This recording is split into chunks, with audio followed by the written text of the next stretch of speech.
ஒருமுறைப்படுத்துவோம். கர்த்தர் நம்மை ஆசீர்வதிப்பாராக.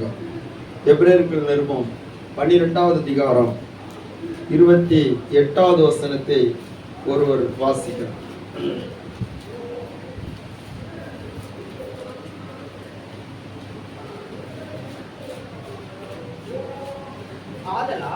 ஆதலால் அசைவில்லாத ராஜ்யத்தை பெறுகிறவர்களாகிய நாம் பயத்தோடும் பக்தியோடும் தேவனுக்கு பிரியமாய் ஆராதனைக்கு செய்யும்படிக்கு கிருபையை பற்றிக் கொள்ள கடவோம். நம்முடைய தேவன் பட்சிக்கிற அக்கினியா இருக்கிறாரே என்று சொல்லி நம்ம பார்க்கிறோம். அல்லேலூயா. கடந்த வாரத்திலே நம்முடைய தேவன் ஆண்டவராய் இயேசு கிறிஸ்து அவர் மன தாழ்மை உள்ள தேவனாக இருக்கிறார் என்பதை நாம் தியானித்தோம். அவர் தம்மை தாமே தாழ்த்தினார் என்று சொல்லி தியானித்தோம். இந்த வாரத்தில் பார்க்கும்போது நம்முடைய தேவனை குறித்து சொல்லப்பட்டிருக்கிறது, அவர் பட்சிக்கிற அக்கினியாக இருக்கிறாரே. அல்லேலூயா. அவர் தம்மை தாழ்த்தினவர் மட்டுமல்ல, அவர்தான் பட்சிக்கிற அக்கினியாக கூட இருக்கிறார். அந்த பட்சிக்கிற அக்கினியாக இருக்கிற தேவன் அவர் நமக்கு சில வார்த்தைகளை நமக்கு சொல்லி இருக்கிறார். இந்த எபிரேய நிருபத்திலே சொல்லப்பட்டிருக்கிற காரியத்தை பார்க்கும்போது, ஆதலால் அசைவில்லாத ராஜ்யத்தை பெறுகிறவர்களாகிய நாம். அல்லேலூயா. ஆமென். அப்போ அசைவில்லாத ராஜ்யம் என்று சொல்லி ஒன்று இருந்தால், அசைவுள்ள ராஜ்யம் என்று சொல்லி ஒன்று இருக்கிறது. அசைவுள்ள ராஜ்யம் அது அசைந்து போகும். ஆண்டவர் வானத்தையும் பூமியையும் அசைப்பேன் என்று சொல்லி இருக்கிறார். முந்தின வசனங்களை பார்க்கும்போது சொல்லப்பட்டிருக்கிறது. 26வது வசனம் சொல்லப்பட்டிருக்கிறது, அவருடைய சத்தம் அப்பொழுது பூமியை அசைய பண்ணிட்டு, இன்னும் ஒரு தரம் நான் பூமியை மாத்திரமல்ல வானத்தையும் அசைய பண்ணுவேன் என்று இப்பொழுது வாக்குத்தத்தம் செய்திருக்கிறார். அல்லேலூயா. இப்போ வானத்தையும் பூமியோட வார்த்தைகள் அசைய பண்ணினது, சமுத்திரத்தை அவருடைய வார்த்தையை குலுங்க பண்ணினது என்று சொல்லி நம்ம பார்க்க முடிகிறது. அப்போ நாம் பார்க்கிற இந்த உலகம் அசைவுள்ளதாக இருக்கிறது.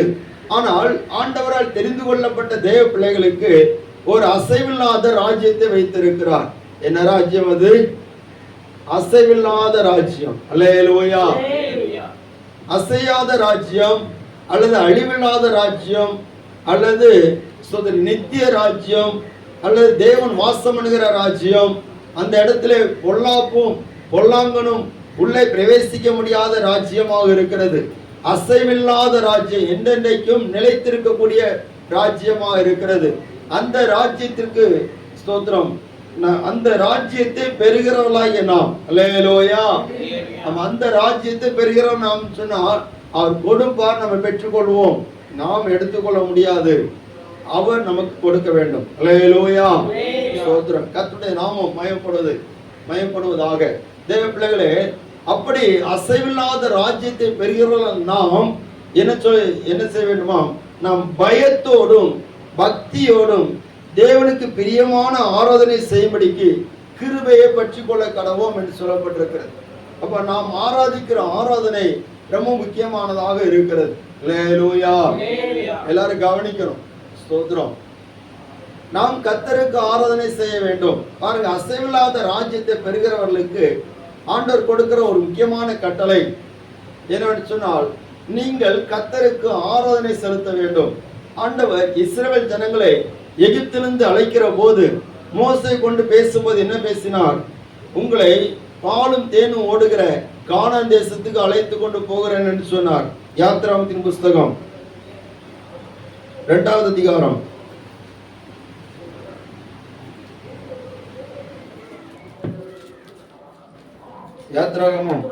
3வது அதிகாரம் 8வது வசனத்தை வாசிக்கலாம். அவர்களை எகிப்தியரின்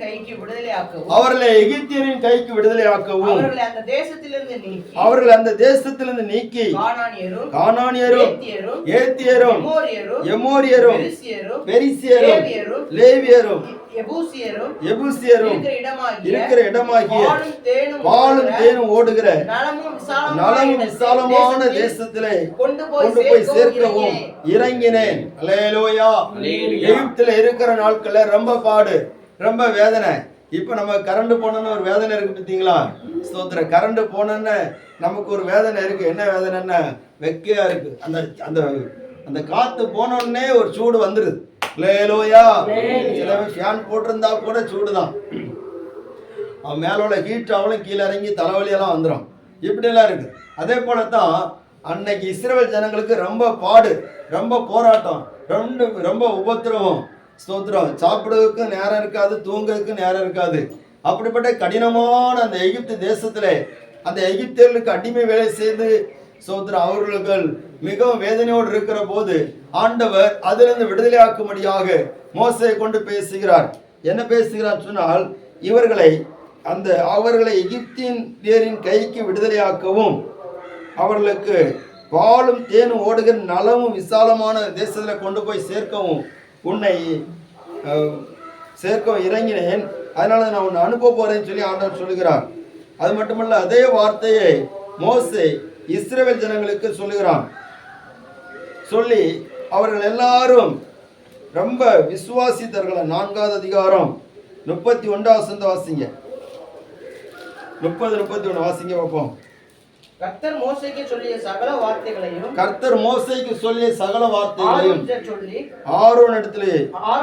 ஆரோன் சொல்லி ஜனங்களின் கண்களுக்கு முன்பாக அந்த அடையாளத்தையும் செய்தான். கர்த்தர் மோசேக்கு சொன்ன வார்த்தை எல்லாம் ஆரோன்ட்ட சொல்லி, ஆரோன் அவலத்தை யார் சொல்ற? ஜனங்களுக்கு சொல்கிறான். ஜனங்கள் விசுவாசித்தார்கள். கர்த்தர் இஸ்ரவேல் புத்திரரை சந்தித்தார் என்று கண்ணோக்கி பார்த்தார் என்று அவர்கள் கேட்டபோது தலை குனிந்து தொழுது கொண்டார்கள். அல்லேலூயா. ஸ்தோத்திரம். கர்த்தருடைய பரிசுத்த நாமம் மகிமைப்படுவதாக. ஆமென். கர்த்தர் மோசேக்கு சொன்ன வார்த்தைகளை ஆரோன் ஜனங்களுக்கு சொல்லுகிறான். என்ன வார்த்தை? நான் உங்களை விடுதலையாக்க போகிறேன். நீங்க எத்தனை வருஷம் எவ்வளவு கஷ்டப்பட்டு இருக்கிறீங்க?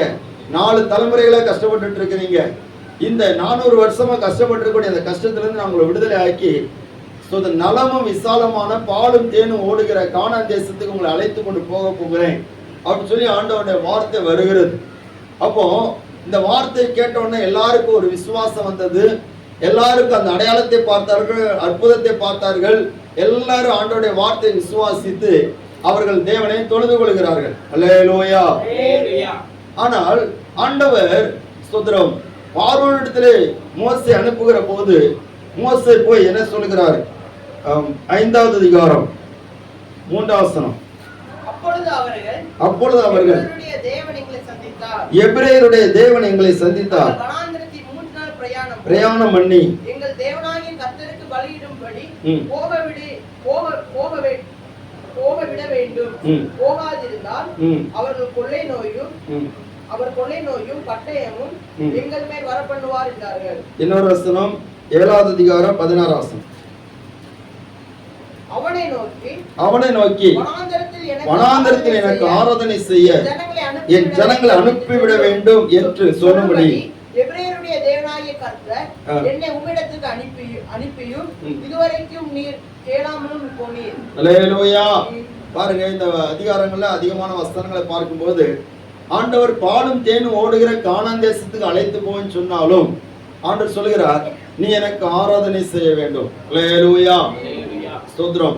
ஏனென்று சொன்னால் இந்த பாலும் தேனும் ஓடுகிற கானான் தேசத்துக்கு நீ போய் சேர வேண்டுமானால் ஸ்தோத்திரம் உன்னோடு தேவன் இருக்க வேண்டும்.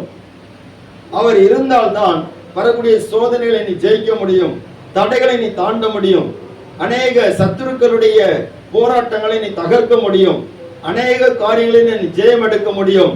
உன்னுடைய விசுவாச ஓட்டம் நீ பிரச்சனைகளை கண்டு கலங்கி போய் விடுவாய். ஆனபடினாலே நீ கர்த்தரை ஆராதனை செய்ய வேண்டும், அவரை நீ மகிமைப்படுத்த வேண்டும். அவரோடு கூட நீ இணைந்து அவரோடு கடந்து செல்கிற போதுதான் நீ கானான் தேசத்துக்குள்ள பிரவேசிக்க முடியும். அல்லேலூயா. ஸ்தோத்திரம். ஏனென்று சொன்னால் உன்னை அழைத்து கொண்டு போகிற தேவன் மகா பரிசுத்தமான தேவன். அவர் பட்சிக்கிற அக்கினியாக இருக்கிறார். அவர் எல்லா மகிமைக்கு துதிக்கு பாத்திரருக்கு கணத்துக்கும் பாத்திரராக இருக்கிறார். அவர் நித்திய வாசியாக இருக்கிறார். பரிசுத்தர் என்கிற நாமமுள்ளவராக இருக்கிறார். ஆனபடினாலே அந்த தேவனுக்கு நீ ஆராதனை செய்கிற போது, அந்த தேவனுக்கு நீ துதி செலுத்துகிற போது, அந்த தேவனுக்கு நீ ஸ்தோத்திரங்களை ஏறெடுக்கிற போது நீ அந்த கானான் தேசத்துக்குள்ள பிரவேசிக்க முடியும் என்று சொல்லி கர்த்தருடைய வார்த்தை சொல்லப்படுகிறது. இவர்கள் ஸ்தோத்திரம் அந்த எகிப்திய ராஜாவைய பார்வோனிடத்துல போய் சொல்லுகிறார்கள், எனக்கு பலியிடும்படி, எனக்கு ஆராதனை செய்யும்படி, என்னை தொழுது கொள்ளும்படி என் ஜனங்களை போக விடு என்று சொல்லுகிறார்கள். அல்லேலூயா. அவன் போக விட மாட்டேன் என்று சொல்லுகிறான், இருதயத்தை கடினப்படுத்துகிறான். கர்த்தர் 10 வாதைகளை அனுப்புகிறார். ஏன் இவன் போக விட மாட்டேன் என்று சொன்னால், அன்றைக்கு ஸ்தோத்திரம், எகிப்திலே இருந்த எல்லா ஜனங்களும் பார்வோனை எப்படி நினைத்திருந்தார்கள்? கடவுளாக வைத்திருந்தார்கள். எப்படி வச்சிருந்தாங்க? கடவுளாக வைத்திருந்தார்கள். பார்வோன் என்பது ராஜாவுடைய பெயர் கிடையாது, அது ஒரு பதவி. அல்லேலூயா. ஆமா, ஸ்தோத்திரம்.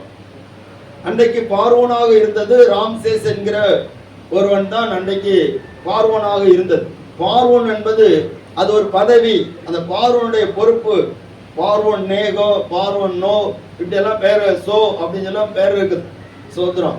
இப்போ இந்த பார்வோன் அவன் என்ன பண்ணுகிறான்னா, எனக்கு தான் நீ ஆராதனை செய்ய வேண்டும், எனக்கு தான் நீ பலி செலுத்த வேண்டும், எனக்கு தான் நீ நன்றி சொல்ல வேண்டும் என்கிற ஒரு குணாதிசயத்தோடு கூட தான் அன்றைக்கு எகிப்திலே அதிகாரம் செலுத்தி கொண்டிருந்தான். அப்படிப்பட்ட அந்த பார்வோனிடத்திலே எனக்கு ஆராதனை செய்யும்படிக்கு எபிரேயருடைய தேவன் எங்களை சந்தித்து சொல்லி இருக்கிறார். ஆனப்படினா நாங்க போக வேண்டும் சொன்ன போது அவன் போக விடலை. யார் கர்த்தருக்கு ஆராதனை செய்ய விடாதபடிக்கு தடைப்படுகிறார்களோ அவர்களை கர்த்தர் கவனித்துக் கொள்வார். அல்லேலூயா. அல்லேலூயா. தேவ ஜனத்தை ஆராதிக்க செய்வதற்கு எந்த ஒரு மனுஷனுக்கும் எந்த ஒரு அதிகாரத்துக்கும் அதிகாரம் இல்லை. ஸ்தோத்திரம். கர்த்தருடைய நாமம் மகிமைப்படுவதாக. அப்படியானால் நாம் அசைவில்லாத ராஜ்யத்தை பெற வேண்டுமானால் நாம் கர்த்தருக்கு ஆராதனை செய்ய வேண்டும் என்றுதான் வேதம் சொல்லி இருக்கிறது. நம்முடைய தேவன் பட்சிக்கிற அக்னியா இருக்கிறார். அல்லேலூயா. ஸ்தோத்திரம். கர்த்தருடைய நாமம் மகிமைப்படுவதாக. பாருங்க, ஸ்தோத்திரம். நம்மை ஆண்டவர் எதற்காக தெரிந்திருக்கிறார்? எதற்காக நம்மை அழைத்து வந்திருக்கிறார்? நாம் எதற்காக ஞாயிற்றுக்கிழமை கூடி வருகிறோம்? கர்த்தருக்கு ஆராதனை செய்யும்படியாக கூடி வருகிறோம். ஆமென். அல்லேலூயா. ஸ்தோத்திரம். ஆராதனை எவ்வளவு முக்கியமாக இருக்கிறது என்பதை நாம் இந்த நாளிலே அறிந்து கொள்ள வேண்டும். தானியேலின் புஸ்தகத்தை எடுத்துக்கொள்ளுங்கள். தானியேல்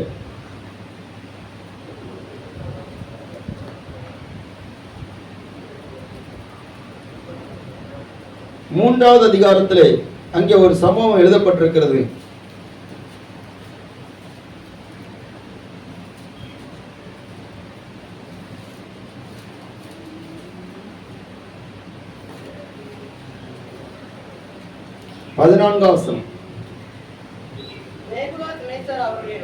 நேபுகாத்நேச்சர் அவர்களை நோக்கி, ஷாத்ராக், மேஷாக், ஆபேத்நேகோ என்பவர்களே, நீங்கள் என் தேவர்களுக்கு ஆராதனை செய்யாமலும் நான் நிறுத்தின பொற்சிலை பணிந்து கொள்ளாமலும் இருந்தது மெய்தானா?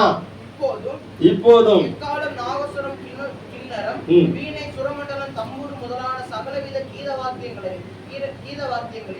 சத்தத்தை நீங்கள் கேட்கும்போது தாள விழுந்து நான் பண்ணி வைத்த சிலையை பணிந்து கொள்ள ஆயத்தமாய் இருந்தால் நல்லது. பணிந்து கொள்ளாதிருந்தீர்களே ஆகில் அந்நேரமே எரிகிற அக்கினி சுளைக்கு நடுவிலே போடப்படுவீர்கள். உங்களை என் கைக்கு தப்புவிக்க போகிற தேவன் யார் என்றார். அல்லேலூயா. இந்த நேபுகாத்நேச்சார் ஒரு பெரிய ஒரு சிலையை உண்டாக்கி வச்சிருக்கிறான். 90 அடி உயரத்துக்கு சிலையை உண்டாக்கி வச்சிருக்கிறான். அந்த 90 அடி உயரத்துக்கு சிலையை உண்டாக்கிட்டு அதை எல்லாரும் தாழ பணிந்து கொள்ளணும். யார் தெரியுமா? பொதுமக்கள் இல்ல, அதிகாரிகள், தேசாதிபதிகள், நியாயாதிபதிகள், சகல பிரபுக்கள், மாகாண தலைவர்கள், இவங்க எல்லாரும் பணிந்து கொள்ளணும் அப்படின்னு சொல்லிட்டு அங்க ஒரு கட்டளை போடுகிறான். ஆனால் இந்த 3 பேரும் பணிந்து கொள்ளவில்லை. நமக்கு எல்லாருக்கும் தெரியும். அல்லேலூயா.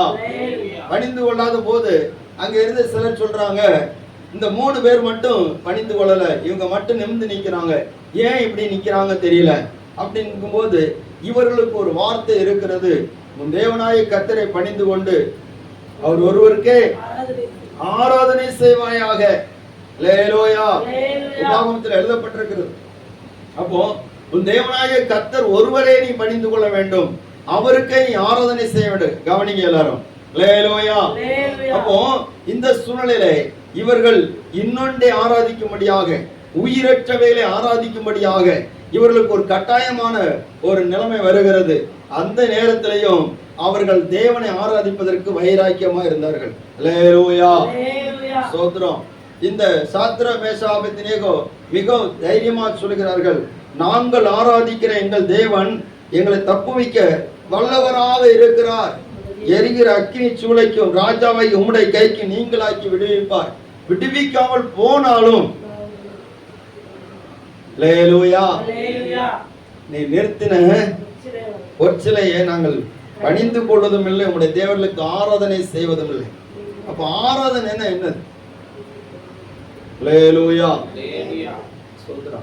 ஆராதனை என்ன?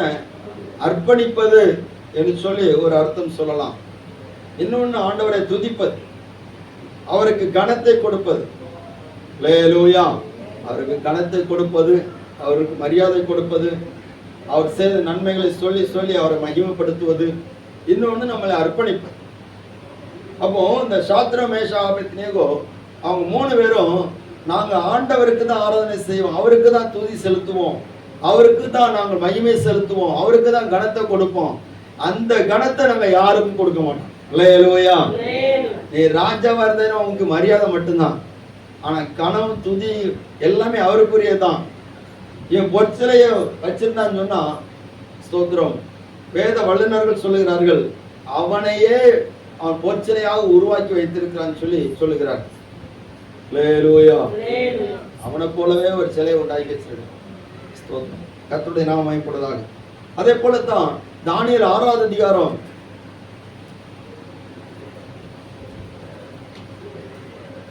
20வது வசனம். ராஜா கெபின் கிட்ட வந்தபோது உயர சத்தமாய் தானியேலை கூப்பிட்டான். தானியேலே தேவனுடைய தாசனே, நீ இடைவிடாமல் ஆராதிக்கிற உன் தேவன் உன்னை சிங்கங்களுக்கு தப்புவிக்க வல்லவராய் இருந்தாரா என்று தானியேலை கேட்டான். சரி, 16வது வசனத்துல அதே தருவி சொல்லுகிறோம் பாருங்க. அப்பொழுது ராஜா கட்டளையிட அவர்கள் தானியேலை கொண்டு வந்து அவனை சிங்கங்களின் செவியிலே போட்டார்கள். ராஜா தானியேலை நோக்கி, நீ இடைவிடாமல் ஆராதிக்கிற உன் தேவன் உன்னை தப்புவிப்பார் என்றான். அல்லேலூயா.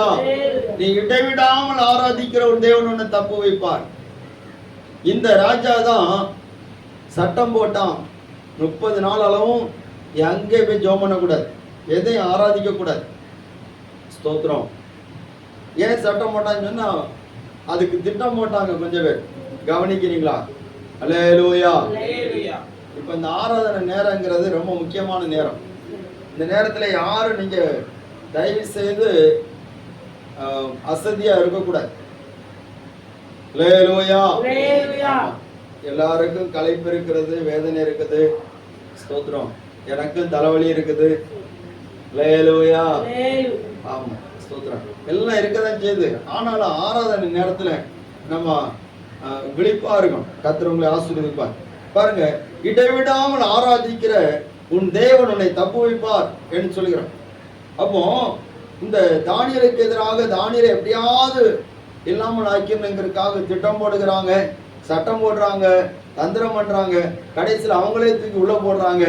ராஜாவினால ஒண்ணுமே செய்ய முடியல. இந்த தானியேல் பெரிய பிரதான அதிகாரி தான். பிரதான அதிகாரியா இருந்தாலும் இந்த தானியேலுக்கு கூட அங்கே சலுகை காட்டுறதுக்கு ஒருத்தரே இல்லை. அல்லேலூயா. அல்லேலூயா. சில நேரத்துல நமக்கு நிறைய பேரை தெரியும். அவங்க பக்கம் நிறைய அதிகாரத்தில் உள்ளவங்க, வேண்டியவங்க, நமக்கு ரொம்ப நெருக்கமானவங்க, நம்மளை நல்ல எந்த ஒரு இக்கட்டு வந்தாலும் காப்பாற்றுறதுக்குள்ள திறமை உள்ள ஆட்கள்லாம் பக்கத்துல இருப்பாங்க. ஆனா தேவைக்கு உதவ மாட்டாங்க. அல்லேலூயா. எல்லாரும் கவனிக்கிறீங்களா? ஆமென். அல்லேலூயா. ஒரு தேவைக்கு உதவ முடியாத கண்டிஷன்ல அவங்க இருப்பாங்க. இந்த தானியேலுக்கு அப்படித்தான். ராஜா ரொம்ப நெருக்கமானவன் தான், ஆனா ராஜாவினால் கூட அவனுக்கு உதவ முடியல, தூக்கி உள்ள போட்டுட்டான். ஆனா அவன் உட்கார்ந்து சொன்னான், நீ இடைவிடாமல் ஆராதிக்கிற உன் தேவன் உன்னை நிச்சயர் தப்புவிப்பார். அல்லேலூயா. நாம் எதுக்கு ஆராதனை செய்யணும்? நம்மை தப்புவிக்கிற தேவன் நம்மோடு கூட இருக்கிறார். அல்லேலூயா. எல்லாரும் கவனிங்க. நம்ம தப்புவிக்கிற தேவன் இருக்கிறார். கர்த்தருடைய நாமம் மகிமைப்படுவதாக. நம்ம எல்லா இக்கட்டுகளை வைக்க தப்புவிப்பார். சில நேரங்களில் மனிதருடைய உதவி இல்லாம போயிருது. அப்பதான் நம்ம ஆராதிக்கிற தேவனுடைய ஸ்தோத்திரம் கிரியைகள் நமக்கு சரியா தெரியும். அல்லேலூயா. கர்த்தர் உங்களை ஆசீர்வதிப்பாராக. அப்ப நம்ம ஆண்டவரை இடைவிடாமல் ஆராதிக்கணும். அவருக்கு ஆராதனை செய்கிற போது எல்லா போராட்டங்களிலும் எல்லா பிரச்சனைகளிலும் நம்ம தப்பு வைப்பார். நம்ம நிறைய நேரத்தில் நினைக்கிற காரியம் சொன்னா, நான் ஆராதனைக்கு ஒழுங்கா போறேன், என்னையா எனக்கு இவ்வளவு சோதனை, ஆராதனைக்கு போயிட்டு வந்த பிற்பாடுதான் ரொம்ப சோதனையா இருக்கு, வீட்டுல இருக்கும் பட்சத்துல ஒரு பிரச்சனை இல்லை, சோதரம் அல்லேலூயா, விருந்துக்காரங்க வராங்க கொண்டாடுங்க, ஒரு பிரச்சனை இல்லை, சந்தோஷமா இருக்கும். ஆனா ஆராதனைக்கு போயிட்டு வந்தாதான் பிரச்சனையா இருக்கு, அப்படி நம்ம நினைக்கிறது பெரிய தப்பு. சோதரம் ஆராதிக்கும், ஆண்டவர் ஆராதிக்கிற நேரம் நமக்கு ரொம்ப முக்கியமா இருக்கு. சோதர ஆராதனைய யாரும் நாம் தவற விடக்கூடாது, அலட்சியமா எண்ணக்கூடாது, கர்த்தரை ஆராதிக்கணும். அல்லேலூயா, அல்லேலூயா. வேதம் சொல்லி இருக்க, மகிழ்ச்சியோட கர்த்தருக்கு ஆராதனை செய்து ஆனந்த சத்தத்தோட அவர் சந்நிதி முன் வாருங்கள். அப்ப எங்க வந்து ஆராதனை செய்யணும்னா, கர்த்தருடைய சமூகத்துல வந்து நினைச்ச கர்த்தரை ஆராதி. ஆண்டவருக்கு சமத்துல தான் ஆராதிக்கணுமா? ஆண்டவருடைய சமத்துல ஆராதிக்கிற போதுதான் வீடுகள்லயே கர்த்தரை நினைச்ச முடியும், ஆராதிக்க முடியும். அல்லேலூயா, சோதர கர்த்தருடைய நாமம் எப்பொழுதாக. அப்போ இந்த உலகத்துல நாம் கர்த்தருக்காக கர்த்தருடைய சமத்துல நம்ம ஆராதிக்கிறது எதுக்குன்னு சொன்னா, சோத்திரம், அசைவில்லாத ராஜ்யத்தை பெறுகிறவர்களாகிய நாம் பயத்தோடும் பக்தியோடும் கர்த்தருக்கு பிரியமான செய்யணும், ஆராதனை செய்யணும் என்று சொல்லப்பட்டிருக்க. அந்த வார்த்தையை தான் அந்த நாளில் நம்ம தியானிக்க போகிறோம். ஸ்தோத்திரம். முதலாவது நாம் எப்படி ஆராதிக்கணும்னு சொன்னா, அந்த வசனத்தை மறுபடியும் வாசிக்கலாம். எபிரேயர் 12:28.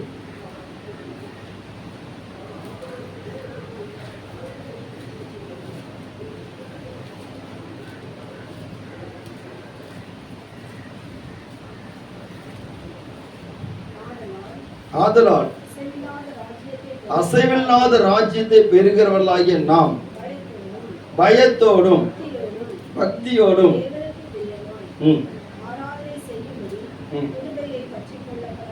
அல்லேலூயா.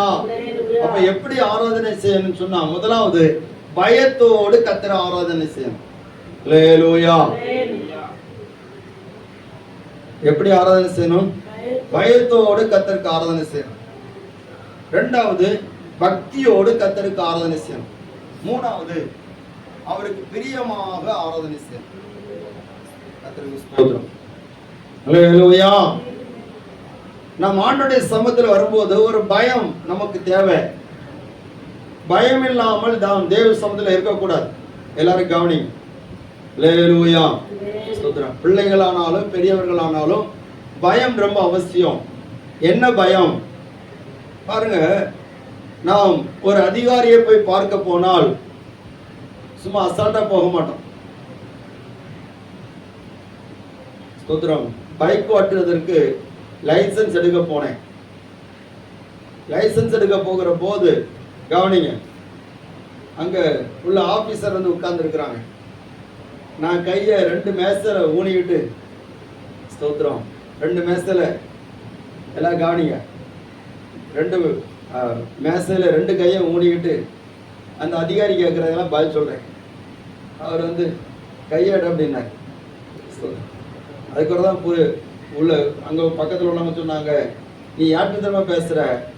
ஆபீசர்கிட்ட பேசுற, அவங்ககிட்ட இப்படி கையை ஓடிட்டு இருக்க கூடாது. அல்லேலூயா.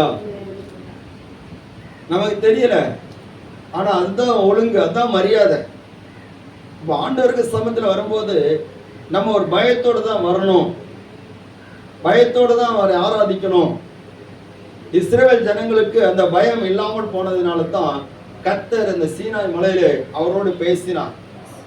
உன் தேவனாய கர்த்தர் நானே, என்னை உனக்கு வேற தேவர்கள் உண்டாயிருக்க வேண்டாம் சொல்லி பேசுறான். அந்த வார்த்தை கேட்கும் போதே தேவனை குறித்த ஒரு பயம் அங்கே வருகிறது. அல்லேலூயா. ரெண்டாவது பாருங்க, ஸ்தோத்திரம், அங்க பயபக்தி இல்லாம 2 பேர் உள்ள வந்துட்டான். யாரு? ஆரோனுடைய குமாரர்கள். லேவியராகவும் பாடிய 10வது அதிகாரம் 1ஆம் வசனம் 2ஆம் வசனத்தை வாசிக்க பார்ப்போம்.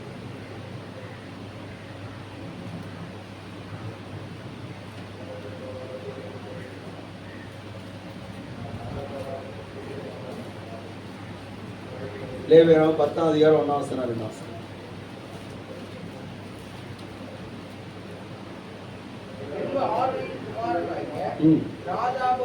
நாதாபும் அபியும் தன் தன் தூப கலசத்தை எடுத்து அவைகளில் அக்கினியையும் அவைகளில் அக்கினியையும் அதின்மேல் தூப வர்க்கத்தை போட்டு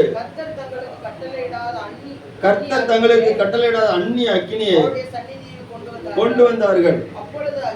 அப்பொழுது அக்கினி கர்த்தருடைய சந்நிதியில் புறப்பட்டு போய் அவர்களை பட்சித்தது. அவர்கள் செத்தார்கள். அல்லேலூயா. தேவன் பட்சிக்கிற அக்கினி அப்படியே சமத்தில் வரும்போது நம்ம ஒரு பயம் இல்லாமல் இருந்த சொன்னா அது நமக்கு டேஞ்சர் ஆயிரும். இந்த நாதாவும் அபியும் தேவன் கட்டளையிடாத அந்நிய அக்கினியை கொண்டுட்டு துணிகரமா உள்ள வராங்க. துணிகரமா உள்ள வரக்கூடாது. பாதரட்சைகளை அணிந்து கொண்டு வரக்கூடாது. பாதரட்சையெல்லாம் வெளியே போட்டுறணும். ஒரு பயம் தேவ சமூகத்தில் வருகிற போது ஒரு பயம் நமக்கு தேவை. அந்த பயம் இல்லாவிட்டால் நாம் கர்த்தருக்கு ஆராதனை செய்ய முடியாது. கர்த்தருடைய நாமம் மகிமைப்படட்டும். ஸ்தோத்திரம். இந்த பயம் இல்லாட்ட தேவனுக்கு நாம் ஆராதனை செய்ய முடியாது என்று நாம் பட்சிக்கிற அக்கினியா இருக்கிறார். அந்த நாதாவும் அபியும் அவர்கள் யார் சொன்ன ஆசாரியருடைய குமாரர்கள், ஆரோனுடைய குமாரர்கள். ஆரோன் பிரதான ஆசாரியன், அவருடைய குமாரர்கள் தான் அவர்கள். அவர்கள் 2 பேர் அந்நிய அக்கினியை கொண்டு வருகிறார்கள். கர்த்தருடைய சமூகத்திலிருந்து அக்கினியை எழும்பி பட்சித்து அழித்து போட்டது. அதை போய் தூக்க கூட அடுத்தவனுக்கு பயம். ஆரோன் நிற்கிறான். ஆரோன் நிற்கிற போது அவன் தன்னுடைய வஸ்திரத்தை கிழிக்கவே நிற்கிறான். மோசே சொல்றாரு, வஸ்திரத்தை கிழிக்க கூடாது. வாசிங்க, தொடர்ந்து வாசிங்க இந்த வசனங்கள். அப்பொழுது மோசே ஆரோனை நோக்கி என்னிடத்தில் சேருகிறவர்களால் நான் பரிசுத்தம் பண்ணப்பட்டு சகல ஜனங்களுக்கு முன்பாக நான் மகிமைப்படுவேன் என்று கர்த்தர் சொன்னது இதுதான் என்றார். ஆரோன் பேசவே இல்லை. பின்பு மோசே ஆரோனின் சிறிய தகப்பனான உசியரின் குமாரனாகிய இஸ்ரவேலையும் எல்சாபானையும் அழைத்து நீங்கள் கிட்ட வந்து உங்கள் சகோதரரை பரிசுத்த ஸ்தலத்துக்கு முன்னின்று எடுத்து பாளையத்துக்கு புறமே கொண்டு போங்கள் என்றான். சரி, 6ஆம் வசனம். மோசே ஆரோனையும் எலெயாசார் இத்தாமார் என்னும் அவன் குமாரனையும் நோக்கி நீங்கள் சாகாதபடிக்கும் சபை அனைத்தின் மேலும் கடும் கோபம் வராதபடிக்கும் உங்கள் தலைப்பாகைகள் எடுத்து போடாமலும் கிழிக்காமலும் இருப்பீர்களாக.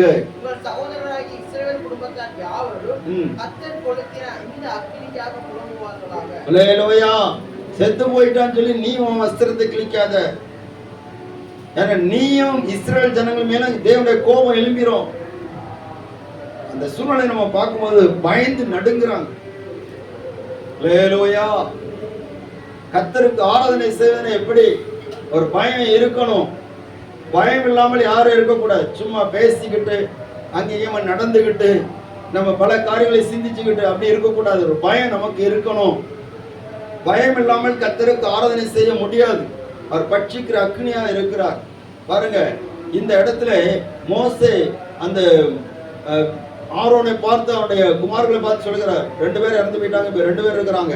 அவங்கள பார்த்து நீங்க ஒண்ணு செய்யாதீங்க, உன்னுடைய சிறிய தகப்பனுடைய குமார்களை கூட்டு வந்து எடுத்துட்டு போங்க. யாரும் தேவ சமத்தை குறித்து அலட்சியம் பண்ணக்கூடாது என்று சொல்லி அந்த இடத்துல மோசே கொண்டு ஆண்டவர் பேசுகிறார். அல்லேலூயா. அதனால தான் சில நேரத்துல ஆராதனைகளை சிலர் பேசுகிறதை பார்த்து நம்ம கொஞ்சம் ஸ்தோத்திரம் அவங்களுக்கு சொல்லிக் கொடுக்கிறது, நீங்க ஆராதனையில பேசக்கூடாது. ஏன்னா கர்த்தர் சமூகத்துல பயத்தோடு இருக்கணும். அல்லேலூயா. நாம் வந்திருப்பது பரிசுத்தருடைய சமூகம். பரிசுத்தருடைய சமூகத்திலே அவருக்கு ஏற்ற கனத்தை கொடுக்கணும், அவருக்கு ஏற்ற மரியாதை கொடுக்கணும், அவரை தான் நம்ம சிந்திக்கணும். ஸ்தோத்திரம். அதுதான் நமக்கு ரொம்ப முக்கியம். ஏதோ ஆராதனைக்கு வந்துட்டோம் போகணும், நம்ம கடமை முடிஞ்சு அப்படி அல்ல. ஸ்தோத்திரம். பரிசுத்தருடைய சமூகத்துல வருகிறது நாம் பயத்தோடு கர்த்தரை ஆராதிப்பது. அல்லேலூயா. ஸ்தோத்திரம். சங்கீதத்தின் புஸ்தகம் 2வது சங்கீதம் 11ஆம் வசனம் சொல்லப்பட்டிருக்கிறது. வாசிங்க.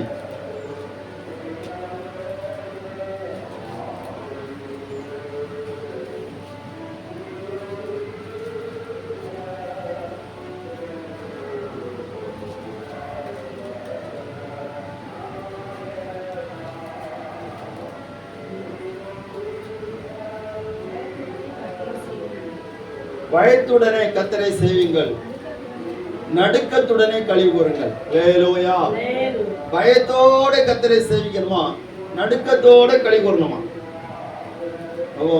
பயத்தோட சேவிக்கணும். களி கூறும் போது ஒரு நடுக்கம் நமக்கு இருக்கணும். அப்படின்னா குடிகாரன் குடிச்சு குமால போடுற மாதிரி ஆண்டவருக்கு சமத்துல வந்து முடியாது, சந்தோஷப்பட முடியாது. ஹல்லேலூயா, ஸ்தோத்திரம். அவருடைய சமத்தின் நடுக்கத்தோட தான் களி கூறணும் என்று சொல்லப்பட்டிருக்கு. ஸ்தோத்திரம். பாருங்க, அப்போ நம்ம ஆண்டவருக்கு சமத்துல ஒரு பயத்தோடு பக்தியோடு நம்ம ஆண்டவருடைய சமத்துல களி கூற வேண்டி இருக்கிறது. இன்னொரு வசனம் மல்கியா தீர்க்கதரிசி புஸ்தகம் 1வது அதிகாரம்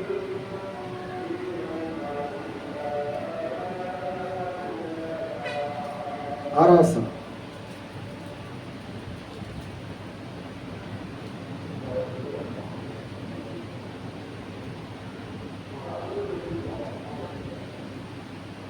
மல்கியா 1:6.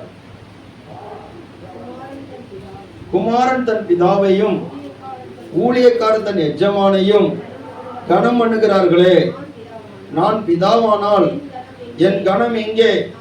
நான் எஜமானன் ஆனால் எனக்கு பயப்படும் பயம் எங்கே என்று சேனைகளின் கர்த்தர் அசட்டை பண்ணுகிற அதற்கு நீங்கள் உமது நாமத்தை எதனால அசட்டை பண்ணினோம் என்கிறீர்கள். என் பீடத்தின் மேல் அசுத்தமான அப்பத்தை படைக்கிறதுனாலேயே. ஆனாலும் ஸ்தோத்திரம். அப்போ குமாரன் தன் பிதாவையும் ஊழியக்காரன் தன் எஜமானையும் கனம் பண்ணுகிறாங்க. நான் பிதாவானால் என்னுடைய கனம் எங்கே? நான் எஜமானன் ஆனால் எனக்கு பயப்படுகிற பயம் எங்கே என்று ஆண்டவர் கேட்கிறார். ஹல்லேலூயா. புதிய ஏற்பாட்டு படி எல்லாருமே ஆசாரியர்கள் தான். ஆசாரியர்களும் ராஜாக்களும் ஆசாரியர்களுமாக நம்ம மாற்றி இருக்கிறார். அப்ப எல்லாரும் ஆராதனை செய்ய முடியும். பழைய ஏற்பாட்டு நாட்கள்ல ஆசாரியர்கள் மட்டும்தான் ஆராதனை செய்வாங்க, ஜனங்கள் வெளியே தான் இருப்பாங்க. அப்போ வெளியே நின்று ஸ்தோத்திரம் பண்ணிட்டு இருப்பாங்க, ஆண்டவரை துதிச்சுட்டு இருப்பாங்க. மற்றபடி கர்த்தர் சமூகத்துல உள்ள போக முடியாது. ஆனா ஆசாரியர்கள் மட்டும் தான் உள்ள போவாங்க. ஆனா இப்போ புதிய ஏற்பாட்டுல அப்படி இல்லை. ஆண்டவரால் ரட்சிக்கப்பட்டு ஆண்டவரால் பிரித்தெடுக்கப்பட்ட எல்லாருமே ஆசாரியர்களாக இருக்கிறார்கள். ஹல்லேலூயா. அப்போ எனக்குரிய கனம் எங்கே, எனக்கு பயப்படுகிற பயம் எங்கேன்னு சொல்லி ஆண்டவர் கேட்கிறார். அப்போ எல்லாரும் கேட்கறாங்க, நாங்க எதுனாலும் அசட்டை பண்ணணும். எல்லாரும் கவனிக்கிறீங்களா? ஹல்லேலூயா. அப்ப ஆண்டவர் சொல்றாரு, என் பீடத்தின் மேல் அசுத்தமானதை நீங்க படைக்கிறீங்க, தரமானதை ஒண்ணு கொண்டு வர மாட்டேங்க.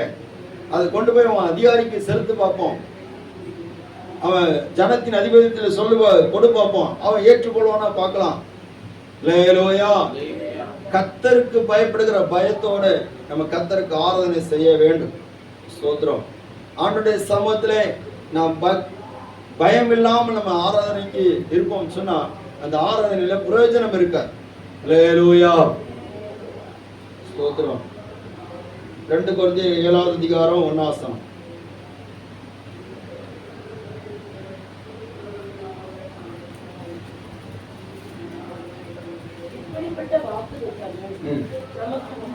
நமக்கு உண்டாயிருக்கிறபடியினால் பிரியமானவர்களை மாம்சத்திலும் ஆவியிலும் உண்டான எல்லா அசூசிகளும் நீங்கி நம்மை சுத்திகரித்துக் கொண்டு பரிசுத்தமாகுதலை தேவ பயத்தோட.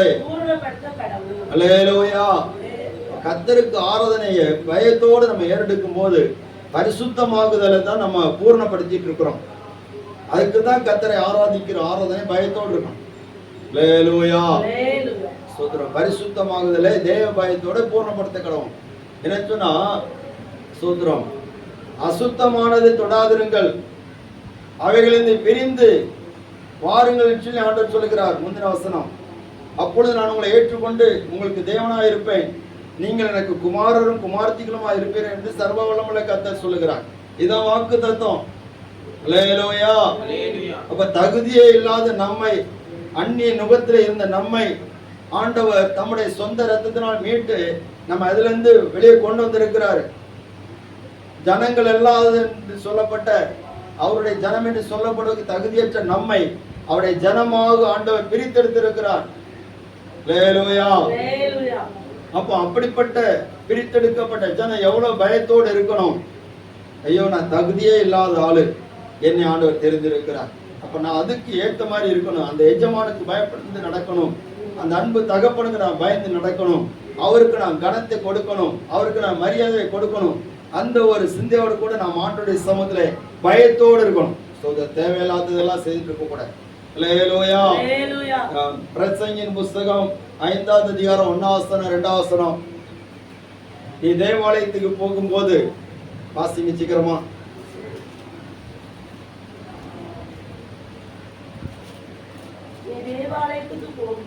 நீ தேவாலயத்துக்கு போகும்போது உன் நடையை காத்துக்கொள். மூடர் பலியிடுவது போல பலியிடக்கூடாது. அல்லேலூயா. வாசிங்க.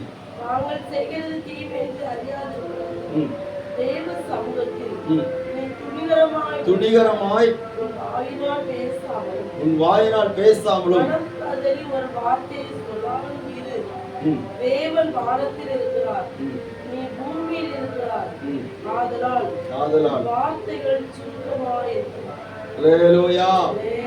ஸ்தோத்திரம். இப்ப தேவாலயத்துக்கு போகும்போது எதை காத்துக்கொள்ளணும்? நடையை காத்துக்கொள்ளணும். தேவ சமூகத்துல துணிகரமா எதுவும் பேசக்கூடாது. அல்லேலூயா. சின்ன வயசுல சர்ச்சைக்கு போச்சத்துல நமக்கு இந்த வார்த்தையெல்லாம் தெரியாதுல. ஏதாவது கொஞ்சம் நோட்டாச்சுன்னா ஒரு அக்கா அங்க இருப்பாங்க, சேர்ல தான் இருப்பாங்க. யாருக்கு தெரியும் அணக்கெல்லாம் வந்து ஒரு நுள்ளு நொழித்து போயிடுவாங்க. சோத்திரம்.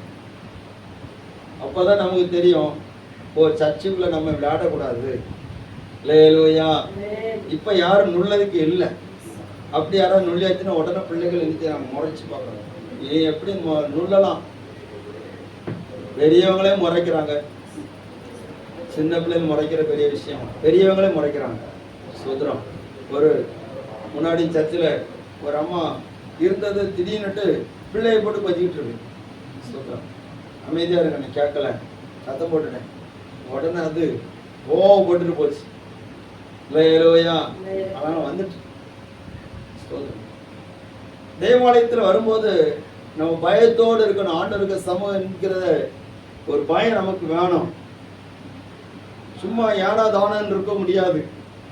ஏனா தானம் சொல்லி வந்துட்டு போக முடியாது. அல்லேலூயா. ஏன்னா அவர் பரலோகத்தில் இருக்க, நம்ம பூமியில இருக்கிறோம். அவர் தான் நம்மளை மீட்டு கொண்டிருக்கிறார். அவர் தான் நம்மை தெரிந்து கொண்டிருக்கிறார்.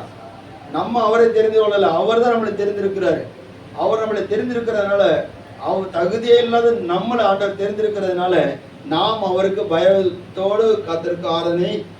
அல்லேலூயா. இன்னொரு வசனத்தை வாசிப்போமா? லேவியராகமம் 19ஆம் அதிகாரம் 32ஆம் வசனம். ரொம்ப முக்கியமான வசனம். வாசிங்க பார்ப்போம்.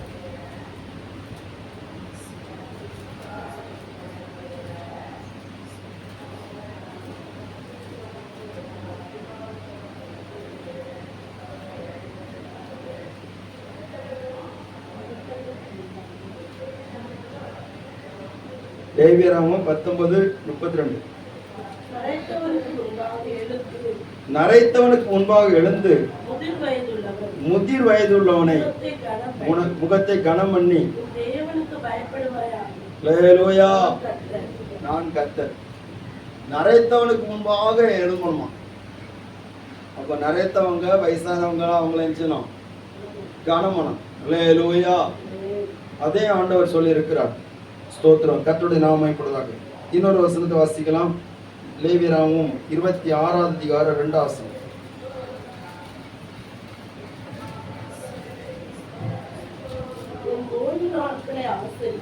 என் ஓய்வு நாட்களை ஆசரித்து என் பரிசுத்த ஸ்தலத்தை குறித்து அல்லேலூயா. அப்போ ஆண்டவருக்கு ஆராதனை செய்யணும்னா ஆண்டவர் ஒரு நாளை நமக்கு வச்சிருக்கிறார். என் ஓய்வு நாட்களை ஆசரித்து என் பரிசுத்த ஸ்தலத்தை குறித்து பயபக்தியா இருப்பீர்களாக. அப்போ கர்த்தரை ஆராதிக்கக்கூடிய நாள், அந்த நாள்ல நம்ம பயபக்தியா இருக்கணும். சொந்த வேலையெல்லாம் கொஞ்சம் ஒதுக்கி வச்சிடணும். ஏசாயா 58 அதிகாரத்தில் இருக்கு. ஓய்வு நாளை உனக்கு இஷ்டமானதை செய்யாதபடிக்கு அல்லேலூயா. வசனத்தை எடுத்து உடனே வாசிக்கணும். அப்போ கர்த்தரை ஆராதிக்கக்கூடிய நேரத்துல நம்முடைய இஷ்டமானதை செய்யக்கூடாது, சொந்த பேச்சை பேசக்கூடாது. இதுதான் வசனம். நம்ம முழுமையா கை கொள்ளாம இருந்தாலும் ஸ்தோத்திரம், கொஞ்சமாவது செய்யணும், அந்த வசனத்துக்கு நம்ம செவி கொடு. அல்லேலூயா. நிறைய பேர் எப்படி இருக்கிறாங்கன்னா ஆன்லைன் ஆராதனை. இந்த கொரோனா டைம்ல ஆன்லைன் வந்துச்சு. எத்தனை பேர் பயத்தோடு இருந்து ஆராதிச்சிங்க சொல்லுங்க. உண்மையா ஆராதிக்க முடிஞ்சுதா? ஸ்தோத்திரம். ஆராதிச்சிருப்பீங்க, அந்த பயபக்தி எல்லாம் இருக்காது. சர்ச்சில இருந்து ஆராதிக்கிறது போல இருக்காது. ஸ்தோத்திரம். நீங்க வீட்டுல இருந்து ஆராதிச்சுட்டு இருக்கீங்க, அப்பதான் காய்கறி வரேன் கூட்டிருப்பான் அந்த நேரம். ஸ்தோத்திரம். உடனே வீட்டுல அக்கா சொல்லுவாங்க அண்ணன்ட, ஸ்தோத்திரம், ஒரு 4 கிலோ தக்காளி 100 ரூபாய்க்கு போகுது, இவன் இது தாண்டி போகலான்னு செய்யுது, வாங்கிட்டு வந்துருங்க அப்படின்னு போவாங்க. அவர் வாங்கிட்டு அரை மணி நேரம் கழிச்சு, ஏன்னா அங்கே கூட்டமாக இருக்கும். அப்போ இதில் ஆறாவதுன்னா அரை மணி நேரம் என்ன ஆயிரும், கட் ஆயிரும். நம்ம சுத்தர் அப்படி இருக்கவே ஏதாவது ஒரு பிரச்சனை வந்துட்டு இருக்கும். ஃபோன் கால் வரும், உடனே யாரும் பார்ப்போம், முக்கியமான ஆளாக இருக்கும், தவிர்க்க முடியாத காலாக இருக்கும், உடனே எடுத்து பேசுவோம். ஸ்தோத்திரம். அது பேசி முடிச்சோடனே தடுப்பூசி போடக்கு ஆட்கள் வந்து நிற்கும். அல்லேலூயா. ஒழுங்கா ஆராதிக்க முடிஞ்சுதா? இல்லை. ஆனால் இப்போ நிறைய பேர் அதை ஃபாலோ பண்ணிட்டு ஆன்லைன்லேயே நாங்கள் ஆராதிச்சிருவோம் அப்படின்ட்டு இருக்கிறாங்க. ஸ்தோத்திரம். நிறைய ஆன்லைன் ஆராதனைகள் நிறைய நடக்குது. இது யாருக்குன்னு சொன்னால் ஆராதனைக்கே போக முடியாமல் சில கட்டுக்குள்ளே இருப்பாங்க, அவங்களுக்கு அது செட் ஆகும். ஆனால் கர்த்தரை பயத்தோடு பக்தியோடு ஆராதிக்கிற தேவ பிள்ளைகளுக்கு அது நிச்சயாது செட் ஆகும். அல்லேலூயா. ஆண்டவருக்கு ஆலயத்தில் வந்து அவரை விடுதலையோடு ஆராதிக்கிற போதுதான் நம்ம இன்னும் ஆண்டவருடைய சமூகத்தில் பரிசுத்தமாக முடியும். வேடிக்கையா ஒருத்தர், நீங்க வீட்டுக்குள்ள இருந்தே திருவிருந்தெடுங்க அப்படின்னு சொல்லி இது திருவிருந்து அவர் டிவி சேனல் நடத்துறாரு. வீட்டுல இருந்து நீங்களே ஜோம் பண்ணி, நீங்களே அப்பம் புசிச்சு, நீங்களே திராட்சை ரசத்தை எடுத்து குடிங்க அப்படின்னு பார்க்கும்போது கஷ்டமா இருந்துச்சு. இப்படிப்பட்ட உபதேசங்கள் நமக்கு நிறைய பேருக்கு பிடிக்குது. ஆனா வேதத்தின்படி அது கிடையாது. கர்த்தர் சமூகத்துல வந்து கர்த்தரை ஆராதிங்க. சபை கூடி வருதலை சிலர் விட்டு விடுகிறது போல நாம நினைச்ச கூடாது, விட்டுறக்கூடாது. ஏன்னா ஆண்டோடைய ராஜ்யம் மிக சமயமா இருக்கிறது, ஆண்டோடைய வருகை மிக சமயமா இருக்கிறது. இப்ப கர்த்தர் சமூகத்துல வந்து கர்த்தரை ஆராதிக்க, கர்த்தர் சமூகத்துல வந்து கர்த்தரை ஆராதிக்க ஆராதிக்க நம்முடைய வாழ்க்கையில தேவன் தேவனுடைய கிரியைகள் பெருகும். அவர் நம்மை தப்புவிப்பார். அல்லேலூயா. எல்லாரும் சேர்ந்து அல்லேலூயா. பயத்தோடு கர்த்தருக்கு ஆராதனை செலுத்தணும். அப்படி சமத்துல வரும்போது நமக்கு ஒரு பயம் என்னன்னு சொன்னா, அவர் நம்மளை அழிச்சிருவார் அப்படின்னு பயம் இல்லை, அவர் மேல் வைக்கிற மரியாதை. ஸ்தோத்திரம். தகுதி இல்லாத என்னை அவர் என்னை தகுதிப்படுத்தி இருக்கிறாரே என்கிற அந்த ஒரு மேன்மையான எண்ணங்கள். ஸ்தோத்திரம். நான் யார், அவர் யார். அல்லேலூயா. நான் யாரு, அப்படி சமத்துல வர்றதுக்கு நான் யாரு, என்னை தெரிந்து கொள்வதற்கு அவர் யார். தாவீது அநேக வேளையில் அப்படிதான் ஜெபம் பண்றான். ஆண்டவரே, மனுஷன் என்னை நினைக்கிறதுக்கும் மனுபுத்திரனை விசாரிக்கிறதுக்கு அவன் ஏமாத்திரம். என்ன தகுதி இருக்கு ஆண்டவரே, நீர் என்னை நினைக்கிறதுக்கு நான் என்ன தகுதி இருக்குது, நான் யார், நான் பாவியான மனுஷன். இந்த ஆயக்காரன் அப்படிதான் ஜெபம் பண்றான். நான் பாவியான மனுஷன். அல்லேலூயா. நான் யார், அவர் யார், நான் தகுதியற்றவன், அவரோ சர்வ வல்லமுள்ள தேவன். அவருடைய சமத்துல வரும்போது பயத்தோடு தான் வரணும். அல்லேலூயா. ஸ்தோத்திரம். கர்த்தருடைய நாமம் மகிமைப்படுவதாக. இரண்டாவது, அவரை ஆராதிக்கிறது எப்படி ஆராதிக்கணும்னா பக்தியோடு ஆராதிக்கணும். முதல்ல பயத்தோடு ஆராதிக்கணும், அசால்ட்டா இருக்கக்கூடாது. ரெண்டாவது பக்தியோடு ஆராதிக்கணும். பக்தியோடு ஆராதிக்கணும்னா ஒரு பற்றுதலோடு ஆராதிக்கிறது. அல்லேலூயா. எல்லாரும் புரியுதா உங்களுக்கு? கவனிச்சிங்கன்னா உங்களுக்கு புரியும். பக்திய பயத்தோடு ஆராதிக்கணும். அடுத்த எப்படி ஆராதிக்கணும், பக்தியோடு ஆராதிக்கணும். பயத்தோடும் பக்தியோடு ஆராதிக்கணும். ஏன்னா பக்தி உள்ள கூட்டத்தை தான் கர்த்தர் தெரிந்து கொண்டிருக்கிறார். பக்தி உள்ள ஒரு கூட்டம் இருக்கிறது, பக்தி இல்லாத ஒரு கூட்டம் இருக்கிறது. பக்தி உள்ள கூட்டம் கர்த்தரை ஆராதிக்கிறதுல அவர் மேல் உள்ள அன்பில ஆராதிக்கிற அந்த ஆராதனையில் அவர்கள் ரொம்ப சந்தோஷமா இருப்பாங்க. பக்தியற்ற கூட்டம் எதுக்கு தெரியுமா இருப்பாங்க? சோத்திரம் கும்மாளம் போடுறதுக்கு இருப்பாங்க. ஹல்லேலூயா சோத்திரம். மணக்குடியில ஒழித்து போன போது அங்குள்ள ஜனங்கள் சோத்திரம் சொன்ன காரியம் என்ன? எங்களுக்கு திருவிழா வருது, எங்களுக்கு திருநாள் வருது, நாங்க வட்டிகளை எடுத்து ட்ரெஸ் எல்லாம் வாங்குறோமே அப்படின்னாங்க. சரி என்ன பண்ணுவீங்க அப்படி கேட்டாங்க. சொல்றாங்க, எங்களுக்கு இங்க நிறைய நிகழ்ச்சி எல்லாம் நடக்குமே, ஆர்கெஸ்ட்ரா நடக்குமே. ஹல்லேலூயா. ஆமா இப்படிதான் சொல்றாங்க. ஆர்கெஸ்ட்ரா நடக்குமே, நாடகம் நடத்துவாங்களே, நிறைய எங்க சொந்தக்காரங்களாம் வருவாங்களே. அப்போ பண்டிகை ஆசரிக்கிறது பக்திக்காக அல்ல, ஏதோ கும்மாளம் போடுவதற்காக பரவசத்துக்காக ஆசரிக்கிறார். ஹல்லேலூயா. அந்த நேரத்துல தான் டாஸ்மாக் நல்லா விக்குமே, அந்த நேரத்துல தான் அங்கெங்கமா பார்ப்பாங்களே. புரியுதா? ஸ்தோத்திரம். ஹல்லேலூயா. பக்தியோடு கர்த்தரை ஆராதிக்கிற கூட்டத்துக்காக தான் ஆண்டவர் எதிர்பார்க்கிறார். இன்னைக்கு பக்தி என்கிற பெயரை சொல்லி பக்தியை பரவசமாக்கி பக்தியை தேவனுக்கு கொடுக்க வேண்டிய இடத்துல பாவத்துக்கு கொடுத்து அது அதனுடைய அர்த்தத்தை விளங்கிக் கொள்ளாமல் இருக்கிற ஜனங்கள் பெருகி போகிறார்கள். ஹல்லேலூயா. கொண்டாட்டம் நடக்கிறது, ஆர்கெஸ்ட்ரா நடக்கிறது, எல்லாம் நடக்குது, ஆனா பக்தி இல்லை. பார்த்தா பக்தியாட்டு போறாங்க, ஆனா பக்தி இல்லை, உண்மையான பக்தி இல்லை. ஸ்தோத்திரம். கர்த்தருடைய நாமம் இப்படிதாக. பக்தி உள்ளவனை கர்த்தர் தமக்காக தெரிந்து கொண்டார். ஸ்தோத்திரம். சங்கீதம் 5வது சங்கீதம் 7வது வசனத்தை வாசிங்க பார்ப்போம்.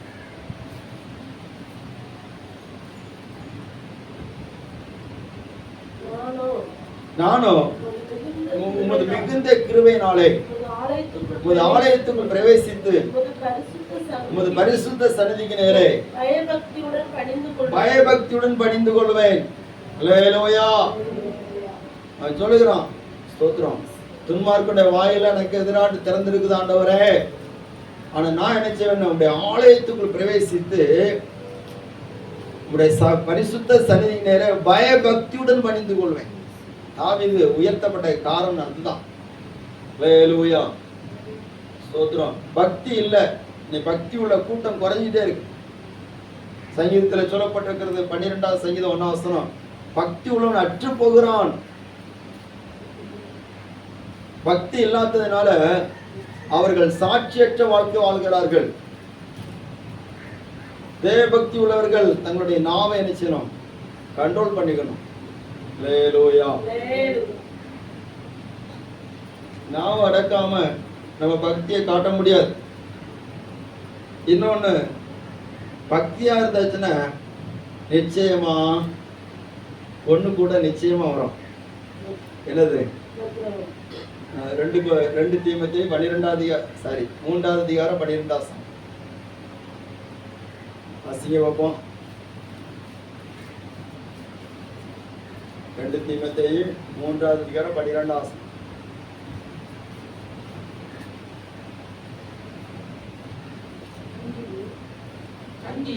அஞ்சியும் இயேசு கிறிஸ்துவுக்கு தேவபக்தியா நடக்க மனதாய் இருக்கிற யாவரும் துன்பப்படுவார்கள். துன்பம் எப்படி தெரியுமா வரும்? நிறைய சொல்லுவாங்க, நீ பக்தியா இருந்தேன்னா உனக்கு எந்த துன்பம் வராது. பைபிள் அப்படி சொல்லல. நீ பக்தியா இருக்க மனசா இருந்தாலே என்ன வந்துடும்? ஹல்லேலூயா. நீ ஆண்டவர்ட்ட பக்தியா இரு, உனக்கு எந்த துன்பம் வராதுன்னு சொல்லி யாராவது சொல்லியிருக்காங்களா? சொல்லியிருப்பாங்க, கட்டாயம் சொல்லியிருப்பாங்க. நீ ஆண்டவர்ட்ட பக்தியா இருந்தேன்னா உன்னை ஆண்டவர் எப்படியெல்லாம் நடத்துவார் தெரியுமா? பைபிள்ல அதெல்லாம் இருந்தாலும் ஒரு வார்த்தை கூட சொல்லப்பட்டிருக்குது, கிறிஸ்து இயேசுவுக்கு தேவபக்தியா நடக்க மனதா இருக்கிற யாவர் நினைச்சுவார்கள். மனதா இருந்தாலே என்ன வந்துடும்? பிடிக்கல இந்த வார்த்தை, பவுல்கிட்ட மாத்தி சொல்லிடுவோமா? ஹல்லேலூயா. பவுலை எழுப்பி, பவுலை இந்த வார்த்தையை கொஞ்சம் மாற்றி எழுதித்தாங்க, எங்கள் மக்களுக்கு இது பிடிக்க மாட்டேங்குது சொல்லலாமா? சொல்ல முடியாது. என்ன பவுல் பரிசுத்தாவினால் ஏவப்பட்டு எழுதியிருக்கிறார். துன்பப்படுவார்கள், ஆனா துன்பங்கள் நடுவில் இருந்து பரிசுத்த தேவன் நம்ம நிச்சயவார் விடுதலை ஆக்குவார். அல்லேலூயா. நீதிமானுக்கு வருகிற துன்பங்கள் அநேகமா இருக்கும். கர்த்தர் அவைகள் எல்லாவற்றிலிருந்து அவனை நிச்சயவாரு விடுவிப்பார். ஸ்தோத்திரம். கிறிஸ்தவ வாழ்க்கையில, தேவபக்தி நிறைந்த வாழ்க்கையில ஆண்டவர் நம்ம கூட இருக்கிறார் என்பதற்கு ஒரு முக்கியமான அடையாளம் துன்பம் தான். எத்தனை பேர் ஏற்றுக்கொள்றீங்க? அல்லேலூயா. துன்பமே இல்லாம நீங்க தேவபக்தியா நடக்கணும்னு நினைச்சீங்கன்னா அது நடக்கிற விஷயம் இல்லை. ஏன்னு சொன்னா ஆண்டவராய் இயேசு கிறிஸ்து கூட அவர் துன்பத்தின் வழியாகத்தான் அவர் நமக்கு கற்றுக் கொடுத்திருக்கிறார். உலகத்தில் உங்களுக்கு உபத்திரம் உண்டு, ஆனாலும் என்ன செய்யுங்க? இடம் கொள்ளுங்கள். துன்பம் எங்க இருந்தனால வரலாம், வீட்டுக்குள்ள இருந்தனால வரலாம். அல்லேலூயா. நிறைய நேரத்துல நினைப்போம், என் வீட்டுல இருக்கிறவங்களே என்ன இந்த பாடுபடுத்துறாளே, இன்னும் வெளிநாட்டுல இருந்தா வரோம், நம்ம வீட்டுக்குள்ள இருந்தா வரோம். அல்லேலூயா. உள்ளூர்ல இருந்தா வரோம், வெளியூர்ல இருந்து வராது. துன்பப்படுத்துறதுக்கு எங்க இருந்தனால வருவாங்க. சிலவே யாருமே துன்பப்படுத்தாலும் துன்பம் தன்னால வரும். நமக்குள்ள இருந்து துன்பம் வந்துகிட்டே இருக்கும். சில வியாதிகள் நம்மளை துன்பப்படுத்தும், சில மன அழுத்தங்கள் நம்மளை துன்பப்படுத்தும். தேவ பிள்ளைகளே, எந்த துன்பப்படுத்தல் வந்தாலும் நான் தேவ பக்தியில இன்னும் வளரணுமே தவிர குறையக்கூடாது. அல்லேலூயா. பக்தியில வைராக்கியம் உள்ளவர்களா மாறணும். பக்தியில எப்படி மாறணும்? எல்லாரும் கவனிக்கிறீங்களா? எலியா எப்படி இருந்தாரு? பக்தியில வைராக்கியமா இருந்தார். அந்த வைராக்கியத்தை தான் ஆண்டவர் எதிர்பார்க்கிறார். நீ பக்தியா இருக்கிற, சரி, பக்தியில வைராக்கியமா இரு. சில விஷயத்துல நீ வைராக்கியமா இருக்கல, அவன்கிட்ட பேச மாட்டேன் வைராக்கியம், இவன்கிட்ட பேச மாட்டேன் வைராக்கியம், இதை செய்ய மாட்டேன் வைராக்கியம், நான் இப்படித்தான் இருப்பேன் வைராக்கியம், நான் ஏன் ரேஞ்சை விட்டு கொடுக்க மாட்டேன் வைராக்கியம், அதெல்லாம் விட்டு தூரம் போட்டுட்டு பக்தியில வைராக்கியம் காட்டு. அல்லேலூயா. பக்தியில வைராக்கியம் காட்டுறோமா? பக்தியில நம்ம வைராக்கியம் காட்டுகிற போது ஆண்டவர் அதில் பார்க்கிறார். ஸ்தோத்திரம். வேத புஸ்தகத்துல பார்க்கும்போது பினகாஸ் என்கிற ஒரு மனுஷன் இஸ்ரவேல் ஜனங்கள் பாவம் செய்த போது, அந்த என்னாகும் 25 அதிகாரத்துல அங்கே ஒருத்தன் பாவம் செய்வதற்கு ஒரு ஸ்திரீயை, அந்த மோவாபிய ஸ்திரீயை கூட்டிட்டு போறான். இவன் சபை நடுவில் இருந்து எழுமிப்போ ஒரு ஈட்டி எடுத்துட்டு போய் ஒரே குத்தா குத்தி கொண்டுட்டான். கர்த்தர் மேல ஒரு வைராக்கியத்தை காட்டணும். அல்லேலூயா. கர்த்தர் அவனு சொன்னார், பினகாஸ் எனக்கு முன்பா என்னைக்கு நிற்பான், அவன் கர்த்தருக்கா வைராக்கியம் காட்டணும். பக்தியில ஒரு வைராக்கியம், நம்ம ஜெபத்துக்கு ஒரு வைராக்கியம் காட்டணும். இவ்வளவு நேரம் நான் ஜெபம் பண்ணுவேன், இவ்வளவு நேரம் நான் ஆண்டவருக்கு கொடுப்பேன், அந்த வைராக்கியம் நமக்குள்ள இருக்குதா? பக்தியில வைராக்கியம் காட்டுறீங்களா? ஜெபம் பண்ண வைராக்கியம் காட்டுறீங்களா? பைபிள் வாசிக்க வைராக்கியம் காட்டுறீங்களா? அல்லேலூயா. ஆண்டவர் மேல பற்றுதல் இருந்தா ஜெபமும் வேத வாசிப்பும் அது கூடவே இருக்கு. பக்தி உள்ளவன் செய்கிற 2 காரியம் முக்கியமா இதுதான். ஸ்தோத்திரம். கர்த்தருடைய நாமம் எப்பொழுதார். தாவீது சொல்கிறான், நான் பக்தி உள்ளவன் சொல்கிறான். 86 சங்கீதம் 2 வசனம். எரேமியா 2வது அதிகாரம் 2 வசனத்தில் ஆண்டு சொல்கிறார், உன் இளவயதின் பக்தியை நான் அறிந்திருக்கேன்னு சொல்ல. அந்த வசனத்தை மட்டும் வாசிங்க பார்ப்போம். எரேமியா 2:2.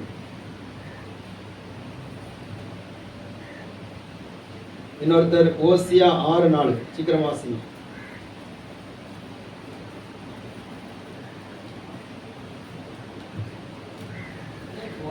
நீ போய் எருசலேமின் செவிகள் கேட்கும்படி கூப்பிட்டு சொல்ல வேண்டியது என்னவென்றால், விதைக்கப்படாத தேசமாகிய வனாந்தரத்திலே நீ என்னை பின்பற்றி வந்த, விதைக்கப்படாத தேசமாகிய வனாந்தரத்திலே நீ என்னை பின்பற்றி வந்த உன் இளவயதின் பக்தியை வாழ்க்கைப்பட்ட போதும் அதில் ஆண்டவர் எப்படி சொல்றாரு. அந்த வார்த்தை கேட்கும்போது அவன் உள்ளெல்லாம் உடையுது. ஸ்தோத்திரம். நீ வாழ்க்கைப்படாத தேசமா இருந்த போது, வனாந்தரத்திலே விதைக்கப்படாத தேசமாகிய வனாந்தரத்தில் நீ என்னை பின்பற்றி வந்த உன் இளவயதின் பக்தியையும் நீ வாழ்க்கைப்பட்ட போது உனக்கு இருந்த நேசத்தை நினைத்திருக்கிறேன். வனாந்தரத்தில் நீ எப்படி பக்தி காட்டின தெரியுமா? உனக்கு வாழ்க்கையை நான் கொடுத்த போது நீ என் மேல எவ்வளவு அன்பு வச்சிருந்த தெரியுமா? அதெல்லாம் நான் நினைச்சிருக்கிறேன். அல்லேலூயா. அடுத்த ஓசியா 6:4 ஆண்டு சொல்றாரு, எப்ராயிமே உனக்கு என்ன செய்வேன்? யூதாவே என்ன செய்வேன்? உங்கள் பக்தி காலையில் காண்கிற மேகத்தை போலவும் பனியை போலவும் இருக்கிறது. அல்லேலூயா. பக்தி பனியை போல மறைஞ்சு போகுது. கிறிஸ்தவ வட்டாரத்துல பக்தி இருக்குதா இல்லையா? கவனிங்க. பக்தி எல்லாருக்கும் இருக்குதா? பக்தி முந்தின நாட்கள் இருந்த மாதிரி இல்லை. எல்லாம் பனியை மாதிரி குறைஞ்சது. ரட்சிக்கப்பட்ட நாளில் நம்ம வாழ்க்கப்படாம வனாந்தரத்துல பாவத்தில் இருக்கும்போது ஆண்டவருக்குள்ள வரும்போது ஒரு பக்தி இருந்துச்சு. வந்தபோது ஒரு நேசமும் ஒரு பக்தியும் இருந்துச்சு. ஆனால் நாளாக நாளாக அந்த பக்தி அப்படி கொஞ்சம் கொஞ்சமாக குறைஞ்சு போகுது. இல்லைங்க, பயத்தோடும் பக்தியோடு ஆராதனை செய்தாதான் நாம் தேவனுடைய ராஜ்யத்தில் போக முடியும். அல்லேலூயா. கடைசியாக ஒரு காரியத்தை மட்டும் வாசித்து நம்ம ஜெபிக்க போகிறோம். முதல்ல பயத்தோடு கர்த்தருக்கு ஆராதனை செய்ய வேண்டும். இரண்டாவது பக்தியோடு ஆராதனை செய்யணும். மூணாவது பிரியமான ஆராதனை செய்யணும். அல்லேலூயா. நான் செலுத்துகிற ஸ்தோத்திரம் அவருக்கு பிரியமா இருக்குதா? நான் செலுத்துகிற ஆராதனை அவருக்கு பிரியமா இருக்குதா? மனுஷரை பிரியப்படுத்த பார்க்கிறேனா? இல்ல, கர்த்தரை பிரியப்படுத்த பார்க்கணும். அல்லேலூயா. ஆமென். ஸ்தோத்திரம். ஆராதனை சொன்னா வெறும் ஸ்தோத்திரம் மட்டுமல்ல, காணிக்கையும் கர்த்தருக்கு செலுத்துகிற ஆராதனையோட ஒரு பகுதி. எல்லாரும் கவனிங்க. அல்லேலூயா. ஆபேலும் காணிக்க கொண்டு வந்தான், காயினும் காணிக்க கொண்டு வந்தான். காயின் கொண்டு வந்த காணிக்கை முதல்ல இருந்துச்சு, ஆபேல் கொண்டு வந்தது ரெண்டாவது இருந்துச்சு. ஆனா கர்த்தர் காயினே அவனுடைய காணிக்கை என்னச்சல அங்கீகரிக்கல. ஆபேல் அவனுடைய காணிக்கையை அங்கீகரிச்சாரு. ஸ்தோத்திரம். பாருங்க, ஆபேல் இன்றைக்கு வரைக்கும் அவன் மரித்தும் பேசி கொண்டிருக்கிறான். அப்போ கர்த்தருக்கு செலுத்துகிற ஆராதனை என்பது அவருக்கு பிரியமான ஆராதனை. நீ காணிக்கை கொண்டு வரும்போது கூட உனக்கும் உன் சகோதரனுக்கு ஏதாவது பகருதுன்னா அதை காணிக்கை அதில் வச்சுட்டு போய் ஒப்புரை வாங்கிட்டு வந்து என்னச்சு காணிக்கை செலுத்து அப்படிங்கிறார். நீ காணிக்கை உன் காணிக்கை பெருசு இல்லை, காணிக்கை ஒரு ஆராதனை தான். ஆனால் அது கூட நீ பயபக்தியாக தான் கொடுக்கணும். ஆண்டவருக்கு பிரியமாக தான் கொடுக்கணும். ஸ்தோத்திரம். ஆண்டவருக்கு செலுத்துகிற ஆராதனை முழு இருதயத்தோடு கர்த்தருக்கு ஆராதனை செலுத்தணும். பாட்டு பாடினாலும் சரி, அவர் பிரியப்படுற மாதிரி பாடணும். அல்லேலூயா. நீங்க ராகத்தோடு பாடுறீங்களா ராகம் இல்லாம பாடுறீங்களா தெரியாது. அவர் பிரியப்படுற மாதிரி பாடணும். ஸ்தோத்திரம். கர்த்தருடைய நாமம் மகிமைப்படுவதாக. நமக்கு ஜெபத்துக்கு ஒரு ஐயா வருவார். அவர் பாடுற பாட்டுக்கும் எடுத்த பாட்டுக்கும் பாடுறதுக்கு சம்பந்தமே இருக்காது. ஆனா அவருக்கு பாடுறது ஒரு ஆவலோடு பாடுறாரு. அல்லேலூயா. ஆத்துமாவே கர்த்தரை ஸ்தோத்திரி. ஆத்துமாவே மறந்துடுச்சு. அல்லேலூயா. ஆமா, அந்த பாட்டை பாடினாரு. ஆனா பாடுறதுக்கு அவரு எடுத்த பாட்டுக்கும் அவர் பாடுறதுக்கு சம்பந்தம் இல்லை, வாசிச்ச மாதிரி இருக்குது. பாட்டை நமக்கு மறந்து போயிரும் போல இருக்கு. அப்படி பாடுறாரு. யாரு பாட்டு ரசிக்காங்களோ இல்லையா, அவர் ரசிப்பார் நம்ம பாட்டை. அல்லேலூயா. அவருக்கு பிரியமானபடி பாடணும், அவருக்கு பிரியமானபடி காணிக்கை கொடுக்கணும். ஸ்தோத்திரம். தசமமாக காணிக்கலாம் கொடுக்கணும். அல்லேலூயா. ஸ்தோத்திரம். அவருக்கு பிரியமானபடி கொடுக்கணும். அப்போ அவருக்கு பிரியமான ஆராதனை. ரோமர் 12:1 சொல்லப்பட்டிருக்கிறது. ஆமென். புத்தி உள்ள ஆராதனை. அல்லேலூயா. அந்த ஒரு வசனத்தை மட்டும் வாசித்துட்டு நம்ம ஜெபம் பண்ணணும்.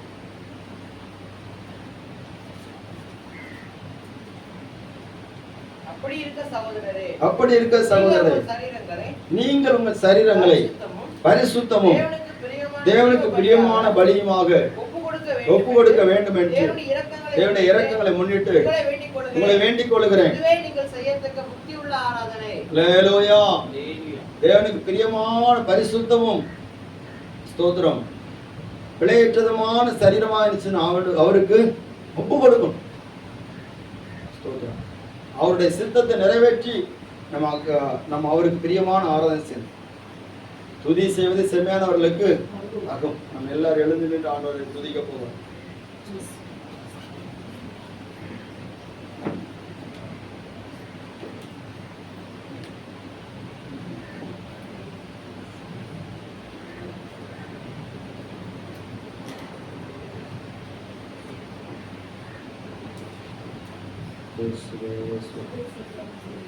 ஹல்லேலூயா. எல்லாரும் கர்த்தரை துதிப்போமா. ஆண்டவரே, உமக்கு பிரியமான ஆராதனை செய்து உடைய ராஜ்யத்திலே பிரவேசிக்க எனக்கு கிருபை தாரும்.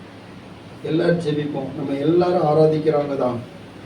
ஆனால் ஆண்டவர் நம்மிடத்திலே எதிர்பார்க்கிறது. பயத்தோடு ஆராதிக்கணும், பக்தியோடு ஆராதிக்கணும், பிரியமாக ஆராதிக்கணும். அதற்கான கிருபையை பற்றி கொண்டு ஆராதிக்கணும். ஆத்துமாவே நன்றி சொல்லு முழு உள்ளத்தோட. ஆத்துமாவே